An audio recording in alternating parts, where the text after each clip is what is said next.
Selain jual beli rudal dan serangan udara di medan tempur, Israel mulai mengintensifkan pembunuhan terhadap para pemimpin Hizbullah Lebanon, khususnya di level komandan garis depan.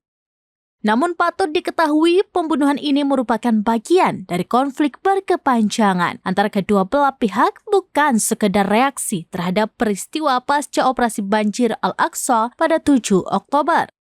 Pada Selasa 9 Juli 2024 lalu, serangan drone Israel membunuh mantan pengawal pribadi pemimpin Hizbullah, Hassan Nasrallah.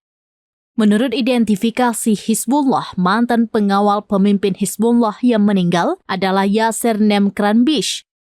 Sebelumnya, komandan senior Hizbullah bernama Talib Abdullah juga tewas dalam serangan udara Israel pada 11 Juli 2024.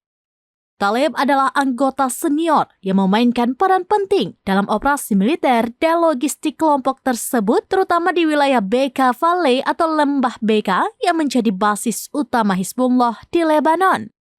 Eliminasi komandan Hizbullah sering dianggap Tel Aviv sebagai pencapaian yang signifikan dalam negara pendudukan.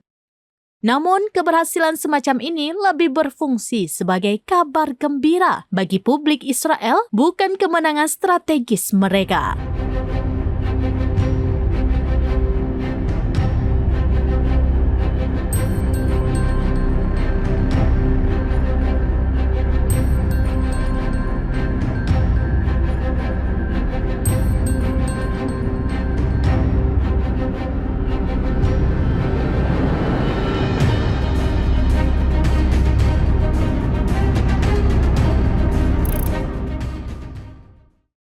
Download Tribun X sekarang, menghadirkan lokal menjadi Indonesia.